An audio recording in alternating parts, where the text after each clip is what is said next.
சோர்வு கொண்ட இடும்பன் இளைப்பாற எண்ணமும் கொண்டானாம்.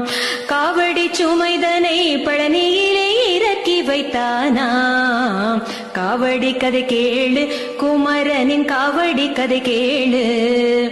காடுமலை கடக்கும் கந்தனின் காவடி கதை கேளு. ஓய்வு பெற்றவுடனே காவடியை தூக்க முயன்றானே.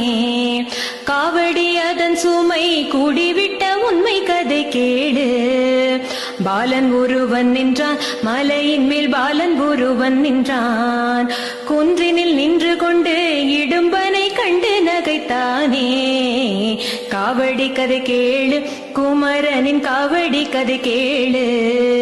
காடுமலை கடக்கும் கந்தனின் காவடி கதை கேளு.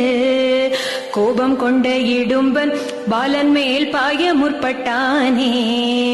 பாயும் பொழுதினிலே தவறி மலையின் கீழ் வீழ்ந்தானே. மீண்டும் எழுந்தானே இடும்பன், மீண்டும் எழுந்தானே. வெற்றி வடிவேலன் தெய்வத்திரு காட்சியை கண்டானே.